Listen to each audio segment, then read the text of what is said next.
पर अगर आप ये लिखते हो कि ऐसे कानून लाने का प्रयास करना जिससे इसको रोका जा सके, तो सामने वाले को एकदम स्पेसिफाई एक चीज मिली तो भाई ये कोई कानून लाके रोकने में मानने वाला आदमी या मानने वाला संगठन कि भाई इसको रोकने के लिए हम इसको कानून से रोकना चाहते हैं। तो जैसे ये एक एग्जाम्पल हो गया, ठीक है ना। और बताता हूँ इसी टाइप का। मतलब मैं जो कहना चाह रहा हूँ, ये प्रॉब्लम अभी आपको आई नहीं है, अभी आगे आएगी आपको 6 महीने 1 साल 2 साल में ये एकदम प्रॉब्लम आएगी। और ये प्रॉब्लम चीन की दीवार की तरह है, ये इतनी बड़ी प्रॉब्लम है ना, जब आपको समझ आएगा तो आपका दिमाग का दही हो जाएगा पूरा। कि आप जो बात कह रहे हो वही बात 1000 लोग और भी कह रहे हैं, और वो सब गलत कह रहे हैं, या उनका ऐसा कोई उद्देश्य नहीं है, पर आपका स्टेटमेंट उनके साथ मिक्स हो जाएगा। अच्छा वही बात है, अच्छा हाँ यही बात है, हाँ वो भी यही कह रहा था, हाँ भाई वो भी यही कह रहा था। तो मैं आपको जैसे एग्जांपल देता हूँ कि भारत में स्वदेशी को बढ़ाना, तो स्वदेशी जागरण मंच है, वो पिछले 20 साल से यही काम कर रहा है, और वो फ्रॉड संगठन है। अच्छा ऐसा है क्या? हाँ भाई, भाई आप उसको पूछो भाई एफडीआई को रोकने का नहीं रोकने का, तो बोलेगा नहीं एफडीआई को तो आने दो पर स्वदेशी को बढ़ाना है। तो भाई अब एफडीआई आने देगा तो कोका कोला को आने देगा, तो मेरे को तू समझा गोल्ड पेट्रोलियम का और थम्स अप की औकात है रुकने की। अच्छा, तो ये कोई एजेंट संस्था है क्या, फंडेड, फॉरेन फंडेड? स्वदेशी जागरण मंच? हाँ। असल में क्या हुआ था 1990 के 91 में जब WTO साइन हुआ था, जो राजीव भाई दीक्षित थे, उन्होंने पूरे भारत के अंदर एफडीआई को खत्म करना, मतलब WTO कैंसिल करवाना, ये पूरी की जड़ WTO से शुरू हुई। तो WTO को कैंसिल करवाना को मूवमेंट शुरू करी थी। तो मैंने राजीव दीक्षित जी को उस समय सुना था 92 में पहली बार, 1992 में, जब वो ये पूरे देश के अंदर घूम घूम के नागरिकों को संबोधित कर रहे थे, और उनका टारगेट था 15 से 20 साल में पूरे भारत के लोगों में इसको लेके एक मूवमेंट खड़ी कर देने वाले। तो बहुत तेजी से लोग उधर जाना शुरू हुए राजीव दीक्षित जी की तरफ, क्योंकि वो जो बात कर रहे थे वो बहुत जबरदस्त थी कि भाई ये पूरा देश खत्म हो जाने वाला है। तो उस समय क्या हुआ था कि जो बीजेपी थी उनका एक आदमी था यशवंत सिन्हा, वो यशवंत सिन्हा बाद में फाइनेंस मिनिस्टर बना वो, पर वो यशवंत, अब उन्होंने देखा कि ये स्वदेशी में मानने वाले जितने भी कार्यकर्ता है ना, वो सब बहुत तेजी से राजू भाई की तरफ जा रहे हैं, और अगर इनकी ग्रोथ बढ़ती गई तो ये पूरा मामला अटक जाने वाला है, WTO कैंसिल भी हो सकता है, तो एफडीआई रुक सकती है शायद।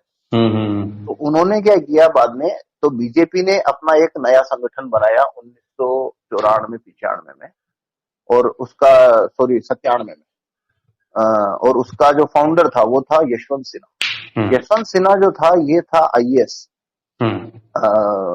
रहा हुआ था, ये वित्त विभाग में सेक्रेटरीट में था ये।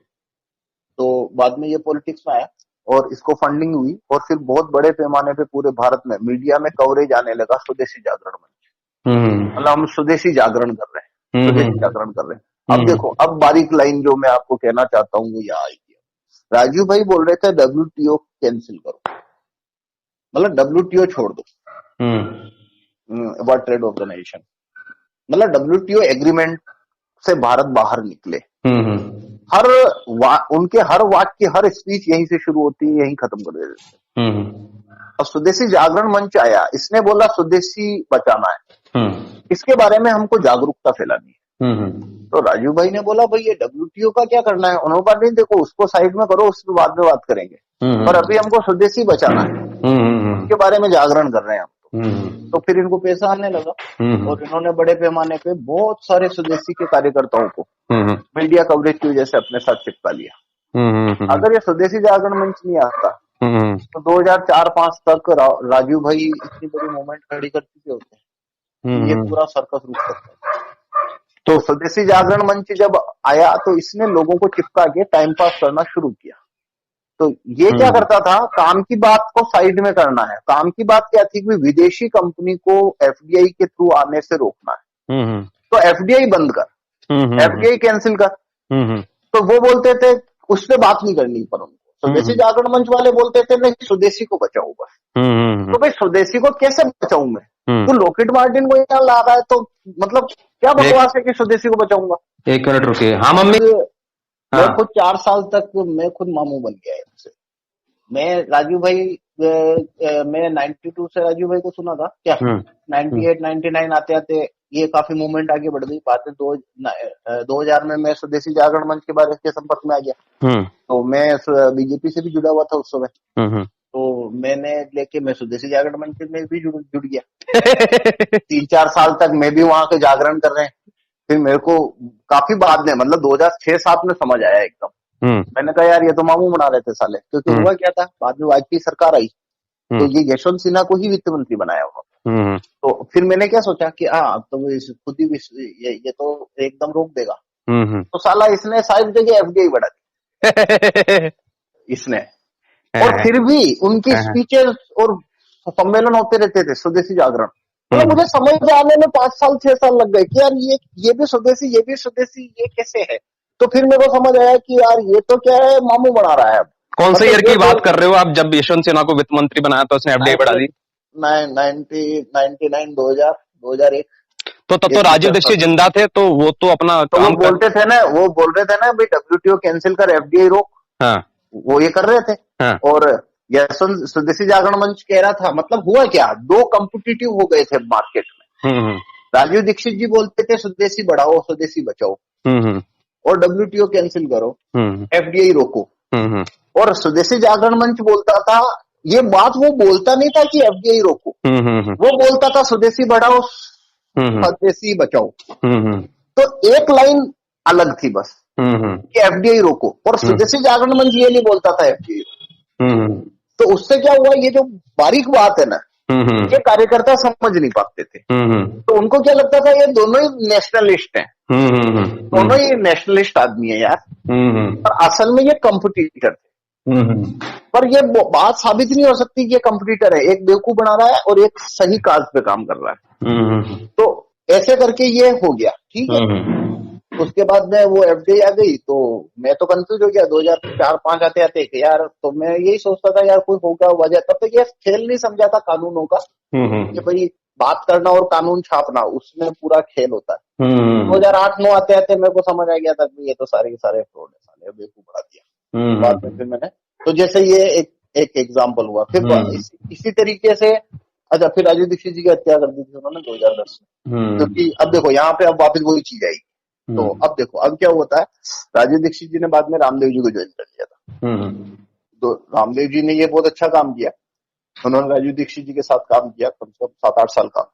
उन्होंने बहुत सारे व्यूअर दिए उनको, राजीव दीक्षित जी, और राजीव दीक्षित जी ने भी बहुत सारे व्यूअर दिए रामदेव जी को।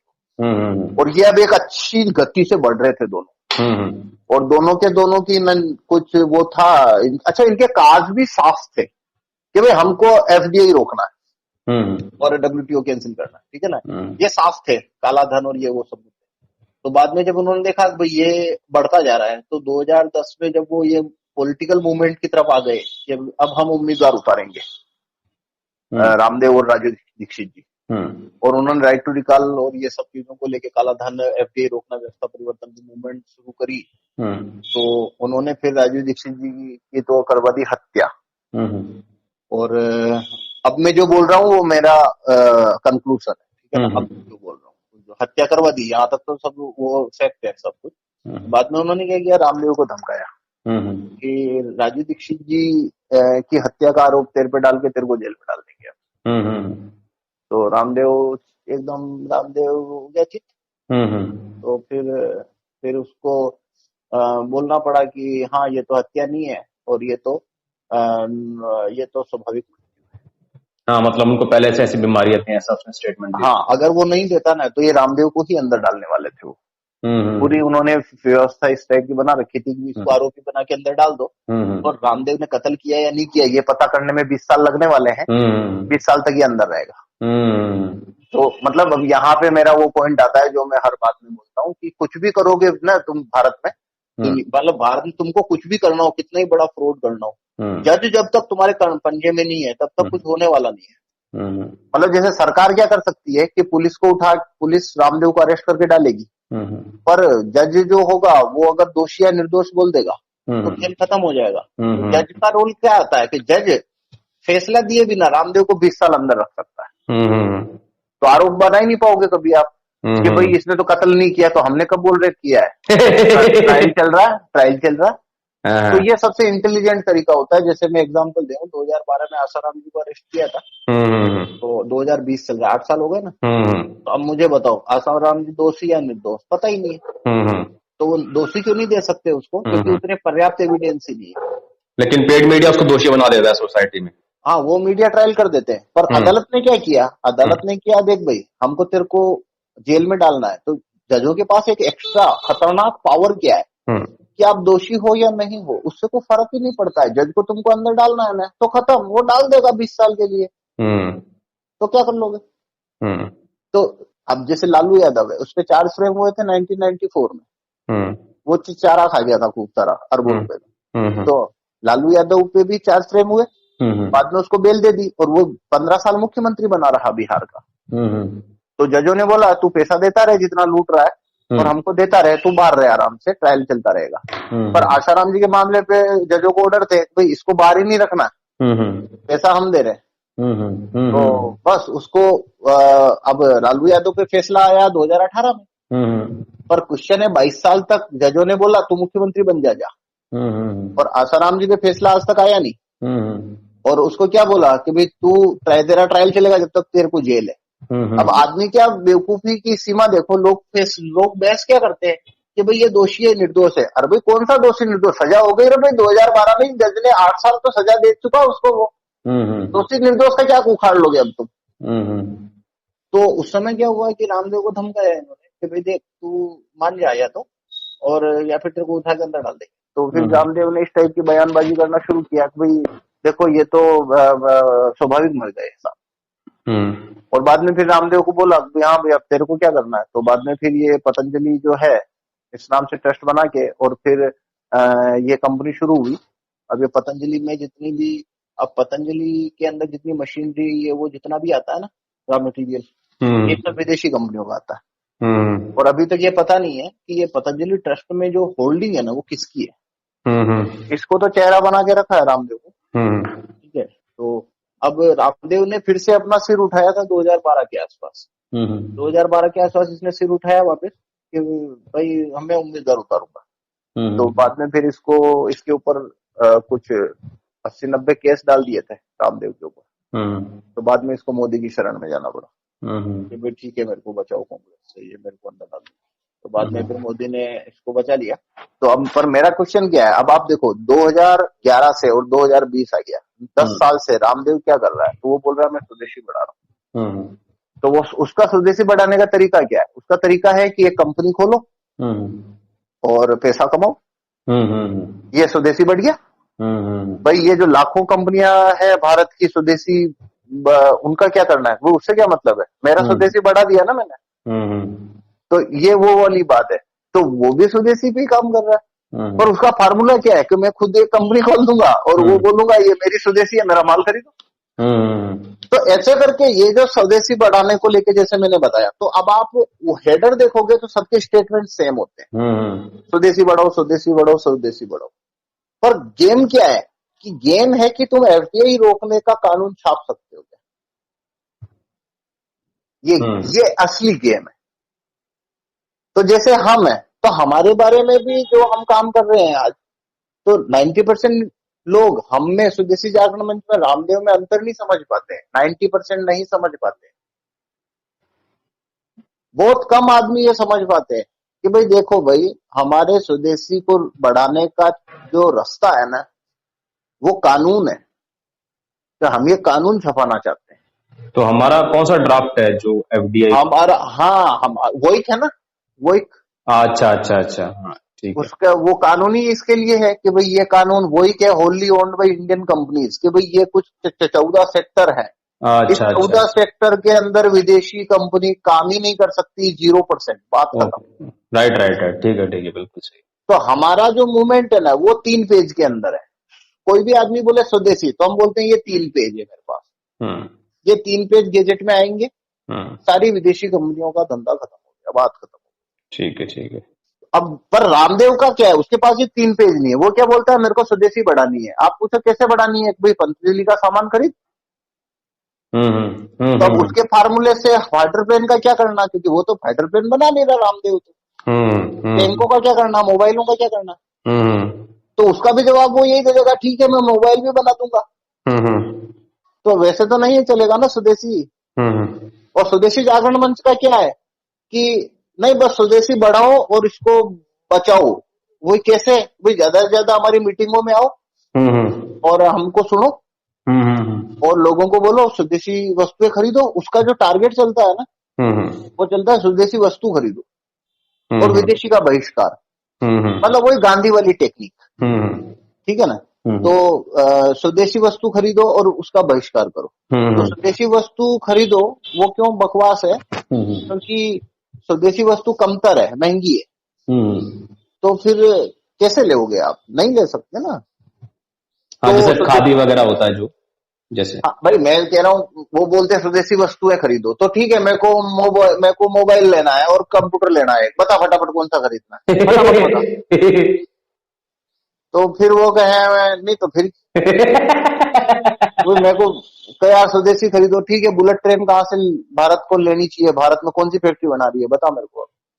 तो नहीं, वो तो बुलेट ट्रेन और ये सब तो नहीं होगा। तो मतलब क्या है, देखो स्वदेशी चीज खरीदो, वो चीज पॉसिबल क्यों नहीं होती है, क्योंकि स्वदेशी चीजें नहीं है और जो है वो महंगी है, घटिया है, कमतर है। तो जब विदेशी कंपनी को आप आने दोगे तो भाई वो विदेशी वस्तु बेहतर है यार। तो आप ये चकमा नहीं दे सकते ना राष्ट्रवाद का नारा लगा के कि तू घटिया चीज खरीद ला। तो वो आप कैसे खरीद लोगे यार तो वो एक में भी ये मसला आएगा ना, क्योंकि अगर हम whole own by Indian companies कर दें, होली ओन तो उसके साथ में जूरी कोर्ट चाहिए ना, क्योंकि वही करने से कुछ होता नहीं है, वो इसके साथ जूरी कोर्ट चाहिए, क्योंकि जूरी कोर्ट आए बिना टेक्नोलॉजी इन्वेंशन, बड़े पैमाने पे निर्माण इकाइयों की स्थापना, वो तो वो नहीं कर सकता, वो केवल हथियारों में कर सकता है, बाकी सब में नहीं कर सकता। अच्छा, आप ये मानते हैं कि जो क्रिएटिविटी लगती है वो क्रिएटिविटी हमारे पास भी है जितनी अमेरिकन के पास है, बस जूरी कोर्ट ही सारा मसले का नहीं, ज्यादा है, भारत के पास ज्यादा है, हमारे पास क्रिएटिविटी है ज्यादा है। अच्छा। हाँ देखो, एक चीज को समझो, मतलब अभी एक लाइन बोल दे रहा हूं, इस पे कोई लिमिट नहीं है मैं बोलने जाऊंगा तो, पर सही शब्द लेवल सही यूज करो। तो कई बार क्या होता है, अंतर अपने को पता होता है, आपको भी पता है ये बात, पर क्या हो रहा है कि आप शब्द गलत ले लिए, तो उसका मतलब सामने वाला अलग निकाल लेता है। तो जो आपने क्रिएटिविटी बोला, असल में इससे कभी कुछ होता ही नहीं है दुनिया में। अच्छा, बड़े पैमाने पे निर्माण, बस खेल यहाँ है। क्रिएटिविटी कभी खेल नहीं है। बड़े पैमाने पे निर्माण, इन्वेंशन बड़े पैमाने पे निर्माण से आता है। हाँ सही, आपने वो टिप्पू सुल्तान वाली बात कही थी, बंदूक जो बनाई थी हमने। हाँ, बंदूक, राकेट, और ऐसे में आपको 100 एग्जाम्पल दे दूंगा। आप ये जो एक बहुत बड़ा एक कार्यकर्ताओं का वर्ग मिलेगा सोशल मीडिया पे, जिनसे आप किसी भी बात करोगे तो दूसरी या तीसरे मिनट में वो हिस्ट्री में चले जाएंगे और वहां से वो थैले में से कुछ ना कुछ लाके डाल देंगे कि देखो भारत ने प्लेन बना दिया था 100 साल पहले, और 200 साल पहले भारत ने सर्जरी कर दी थी, और 500 साल पहले भारत ने ये बना दिया था, और 1000 साल पहले हमारा स्थापत्य इतना भयंकर हो गया था, और इसका वो किताब लिख सकते हैं 1000 पेज की इसके ऊपर। पर वो चीज क्या नहीं समझ सकते कि भाई भारत ने ये बना दिया था, आविष्कार कर दिया था, पर फर्क क्यों नहीं आ सकता, बड़े पैमाने पे निर्माण। समझ गया। तो बड़े पैमाने पर निर्माण बेसिकली जूरी कोर्ट से संबंधित है, तो वही उसका सेंटर पॉइंट है। वो सेंटर पॉइंट वही रहने वाला है हमेशा। अब ये और भी ज्यादा कॉम्प्लिकेटेड है, मतलब जैसे मेरे को आप पूछो कि भाई सबसे कॉम्प्लिकेटेड बात किसी को समझाना वो क्या है, तो वो अच्छा, अमूमन ज्यादा कॉम्प्लिकेट सी किसमें होती है, जो बहुत सिंपल है, वो चीज बहुत कॉम्प्लिकेटेड होती है।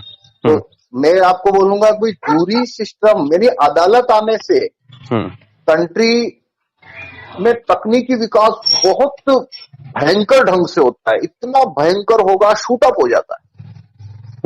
ये चीज किसी को समझा देना, मतलब वो पूरी इतनी भयंकर बात है नहीं है। मतलब इतनी सिंपल है असल में, ये तो बंदा नहीं समझ पाता।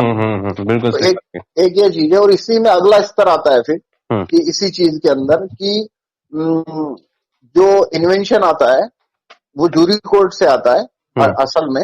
और फिर इसमें ये एक बात और है कि कितनी भी शिक्षा अच्छी बना दोगे, साइंस मैथ ये वो सब, वो अल्टीमेटली उससे कुछ होने वाला नहीं है।